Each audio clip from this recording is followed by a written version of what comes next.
schemes against Tung Chou, Mernter presents a sword. It is recorded that Tung Chou was on the point of slaying Yuan Shao, but his advisor checked him, saying, "You must not kill rashly while the business hangs in the balance." Yuan Shao, his sword still unsheathed, left the assembly. He hung up the symbols of his office at the east gate and went to Ikao. Tung Chou said to the Tifu Yuan, "Your nephew behaved improperly, but I pardon him for your sake. What think you of my scheme?" "What you think is right," was the reply. "If anyone opposes the great scheme, he will be dealt with by military law," said Tung Chou. The ministers, thoroughly cowed, promised obedience, and the feast came to an end. Tung asked Chu Pai and Wu Qiang what they thought of the flight of Yuan Shao. He left in a state of great anger. In such a state of excitement, much harm may ensue to the present state of affairs, especially as the Yuan family have been noted for their kindness to the people for 4 generations, and their proteges and dependents are everywhere. If they assemble bold spirits and call up their clients, all the valiant warriors will be in arms and Shantung will be lost. You had better pardon him and give him a post. He will be glad at being forgiven and will do no harm." Wu said, "Shao is fond of scheming, but he fails in decision, and so is not to be feared. But it would be well to give him rank and thus win popular favor." Tung Chou followed this advice, and thereupon sent a messenger to offer Yuan Shao the command of Pohai. In the 9th month, the emperor was invited to proceed to the Hall of Abounding Virtue, where was a great assembly of officials. Their Tung Chou, sword in hand, faced the gathering and said, "The emperor is a weakling unequal to the burden of ruling this land. Now listen ye to the document I have prepared." And Lai Ju read as follows: "The dutiful Emperor Ling Tu soon left his people. The emperor is the cynosure of all the people of this land. Upon the present emperor, heaven has conferred but small gifts. In dignity and deportment he is deficient, and in mourning he is remiss. Only the most complete virtue can grace the imperial dignity. The Empress Mother has trained him improperly, and the whole state administration has fallen into confusion. The Empress Dowager, Yonglare, died suddenly, and no one knew why.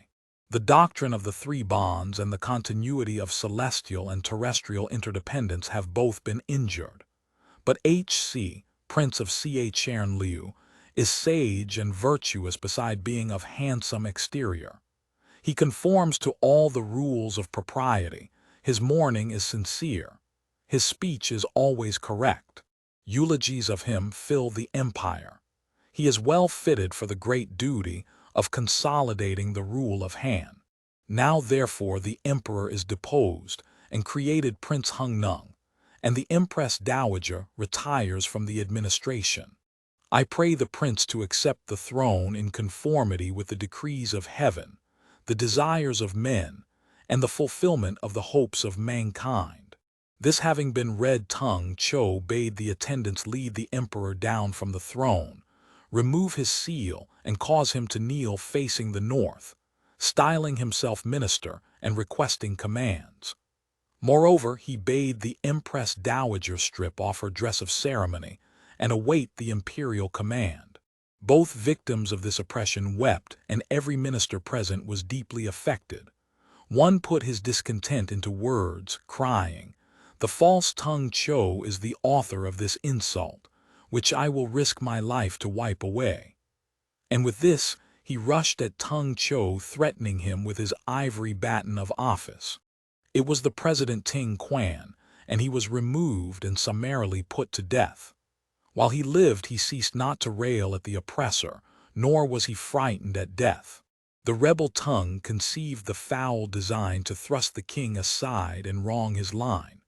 With folded arms the courtiers stood, save one Ting Quan, who dared to cry that wrong was done.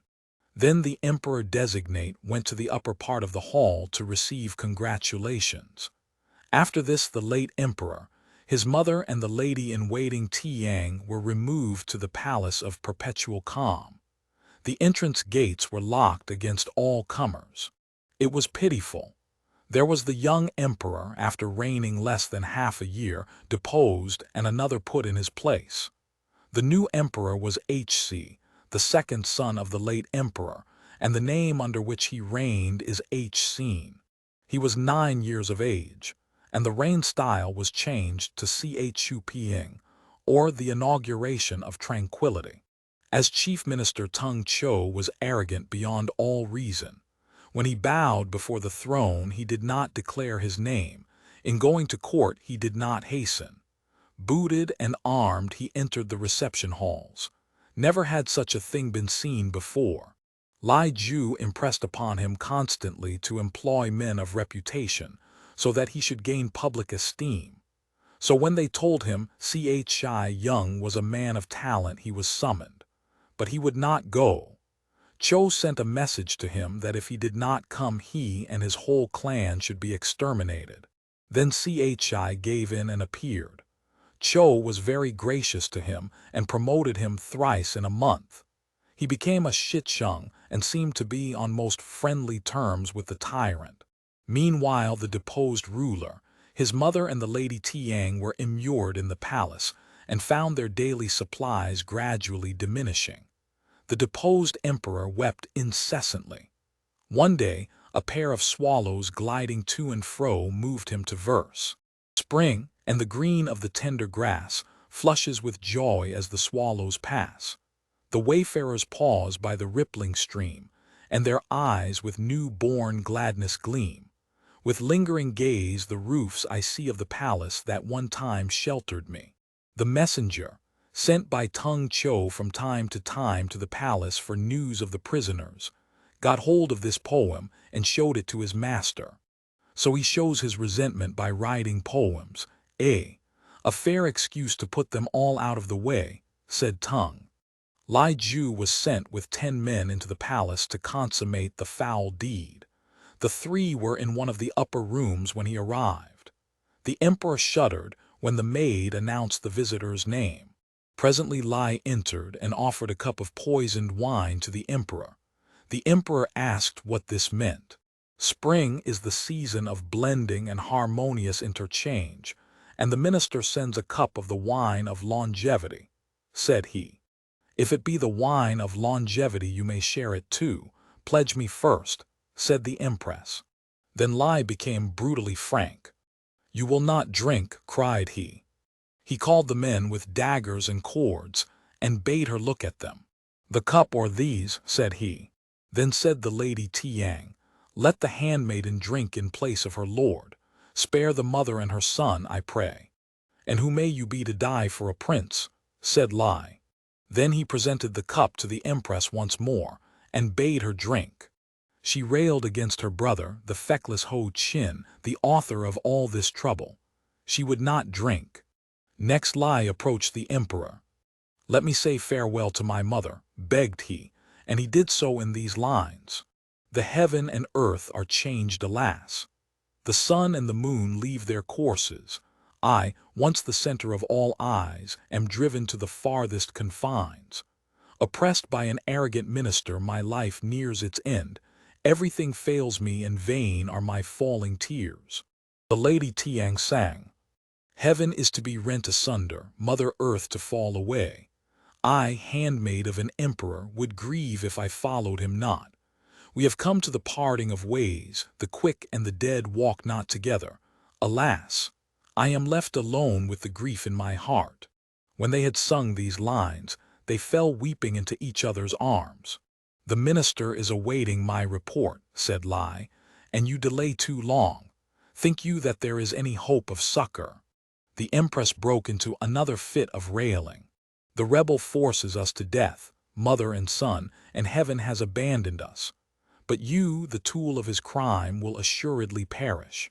Thereupon Li grew more angry, laid hands on the empress, and threw her out of the window. Then he bade the soldiers strangle Lady Tiang, and forced the lad to swallow the wine of death. He reported the achievement of the cruel deed to his master, who bade them bury the victims without the city. After this, Tung's behavior was more atrocious than before. He spent his nights in the palace, defiled the virgins there, and even slept on the imperial couch. Once he led his soldiers out of the city to Yangqiang when the villagers, men and women, were assembled from all sides for the annual festival. His men surrounded the place and plundered it. They took away booty by the cartload, and women prisoners and a large number of heads. The procession returned to the city and published a story that they had obtained a great victory over some rebels. They burned the heads beneath the walls, and the women and jewelry were shared out among the soldiers. An officer named Wu Fu was disgusted at this ferocity and sought a chance to slay the tyrant. He constantly wore a breastplate underneath his court dress and carried concealed a sharp dagger. One day when Tung came to court, Fu met him on the steps and tried to stab him. But Chou was a very powerful man and held him off till Lu Pu came to his help. He struck down the assailant. "Who told you to rebel?" said Tung. Fu glared at him and cried, "You are not my prince, I am not your minister. Where is the rebellion? Your crimes fill the heavens, and every man would slay you. I am sorry I cannot tear you asunder with chariots to appease the wrath of the world." Tung Chou bade them take him out and hack him to pieces. He only ceased railing as he ceased to live. Men praise Wu Fu, that loyal servant of the latter days of Han. His valor was high as the heavens, in all ages unequaled. In the court itself would he slay the rebel, great is his fame. Throughout all time will men call him a hero. Thereafter Tung Chou always went well guarded. At Pohai Yuan Shao heard of Tung Chou's misuse of power and sent a secret letter to Wang Yu. That rebel Chou outrages heaven and has deposed his ruler. Men cannot bear to speak of him, yet you suffer his aggressions as if you knew naught of them. How then are you a dutiful and loyal minister? I have assembled an army and desire to sweep clean the royal habitation, but I dare not lightly begin the task. If you are willing, then find an opportunity to plot against this man. If you would use force, I am at your command. The letter arrived, but Wang Yun could see no chance. One day, while among the throng in attendance, mostly men of long service, he said to his colleagues, "This is my birthday. I pray you come to a little party in my humble cot this evening." "We certainly will," they cried, "and wish you long life." That night the tables were spread in an inner room, and his friends gathered there. When the wine had made a few rounds, the host suddenly covered his face and began to weep. The guests were aghast. "Sir, on your birthday too, why do you weep?" said they. "It is not my birthday," replied he. "But I wished to call you together, and I feared lest Tung Chou should suspect, so I made that the excuse. This man insults the emperor and does as he wishes, so that the imperial prerogatives are in imminent peril. I think of the days when our illustrious founder destroyed TSN, annihilated Chʻên-Liu, and obtained the empire. Who could have foreseen this day when that Tung Chou has subjugated all to his will? That is why I weep." Then they all wept with him. Seated among the guests, however, was Tsao, who did not join in the weeping but clapped his hands and laughed aloud. "If all the officers of the government weep till dawn, and from dawn weep till dark, will that slay Tung Chou?" said he. His host turned on him angrily. "Your forebears ate of the bounty of the hands. Do you feel no gratitude? You can laugh." I laughed at the absurdity of an assembly like this being unable to compass the death of one man. Foolish and incapable as I am, I will cut off his head and hang it at the gate as an offering to the people. The host left his seat and went over to Tsao. These later days, Tsao continued, I have bowed my head to Tung Chou with the sole desire of finding a chance to destroy him. Now he begins to trust me, and so I can approach him sometimes. You have a 7 precious sword which I would borrow, and I will go into his palace and kill him. I care not if I die for it. "What good fortune for the world that this is so," said the host. With this he himself poured out a goblet for his guest, who drained it and swore an oath. After this, the sword was brought out and given to Tsao, who hid it under his dress. He finished his wine, took leave of the guests, and left the hall. Before long the others dispersed.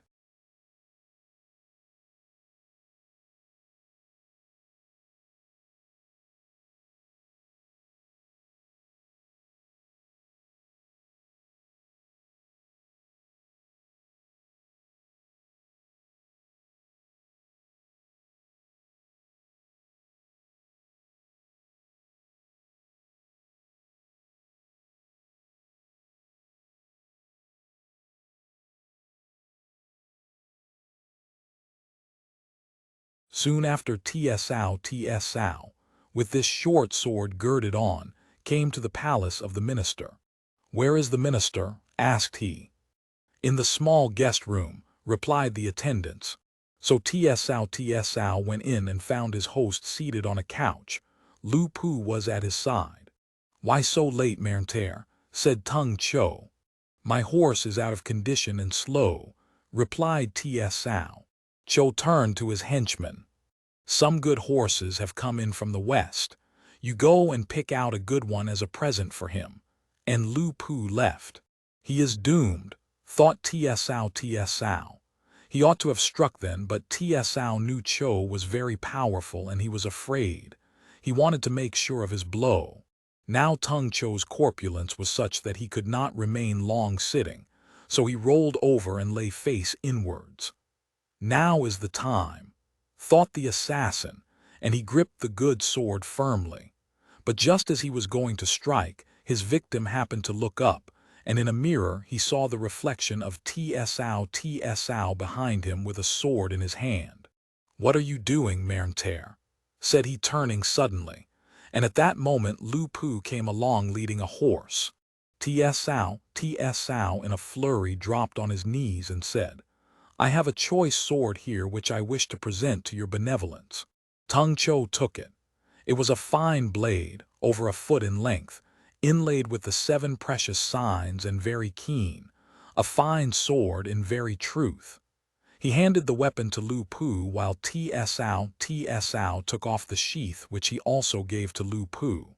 Then they went out to look at the horse. Tsao was profuse in his thanks and said he would like to try him. So Cho bade them bring saddle and bridle. Tsao led the creature outside, leapt into the saddle, laid on his whip vigorously, and galloped away eastward. Lu Pu said, "Just as I was coming up it seemed to me as if that fellow was going to stab you, only a sudden panic seized him, and he presented the weapon instead." "I suspected him too," said Cho. Just then Lai Ju came in and they told him. "He has no family here but lodges quite alone and not far away," said he. "Send for him. If he comes forthwith the sword was meant as a gift, but if he makes any excuses he had bad intentions, and you can arrest him." They sent 4 prison warders to call Tsao.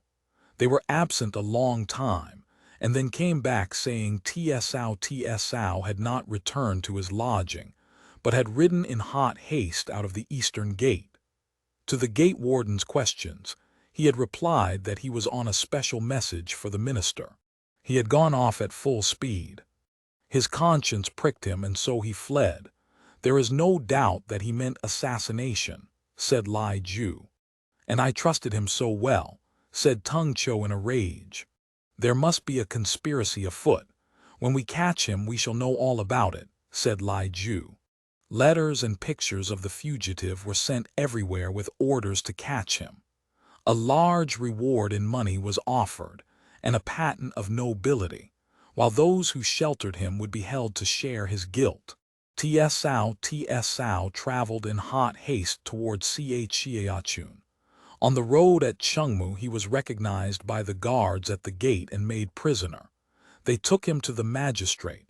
Tsao declared he was a merchant named Huangfu. The magistrate scanned his face most closely and remained in deep thought. Presently he said, When I was at the capital seeking a post, I knew you as Tsao. Why do you try to conceal your identity? He ordered him to the prison till the morrow when he could be sent to the capital, and the reward claimed. He gave the soldiers wine and food as a reward. About midnight, he sent a trusty servant to bring the prisoner into his private rooms for interrogation. They say the minister treated you well. Why did you try to harm him? Said he. How can swallows and sparrows understand the flight of the crane and the wild goose? I am your prisoner and am to be sent to the capital for a reward. Why so many questions? The official sent away the attendants and turning to the prisoner said, Do not despise me. I am no mere hireling, only I have not yet found the Lord to serve. Said Tsao. My ancestors enjoyed the bounty of the hands, and should I differ from a bird or a beast, if I did not desire to repay them with gratitude? I have bowed the knee to Tung Cho that thereby I might find an opportunity against him, and so remove this evil from the state. I have failed for this time, such is the will of heaven. And where are you going? Home to my village. Thence I shall issue a summons calling all the bold spirits to come with forces to kill the tyrant. This is my desire. Thereupon the magistrate himself loosened the bonds of the prisoner, led him to the upper seat and bowed, saying, I am called Chʻên-Liu. My aged mother and family are in the East.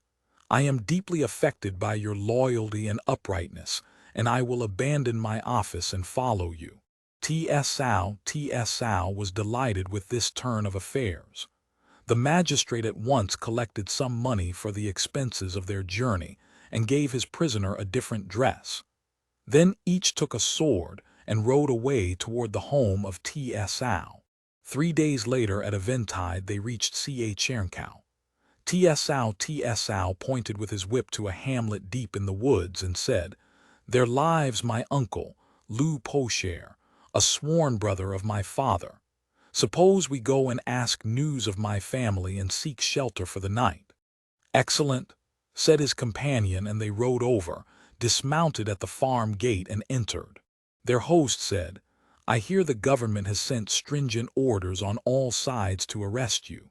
Your father has gone into hiding to Chʻên-Liu. How has this all come about? Tsao told him and said, Had it not been for this man here with me, I should have been already hacked to pieces. Posher bowed low to Chʻên-Liu, saying, You are the salvation of the Tsao family. But be at ease and rest. I will find you a bed in my humble cottage. He then rose and went into the inner chamber where he stayed a long time. When he came out, he said, There is no good wine in the house. I am going over to the village to get some for you.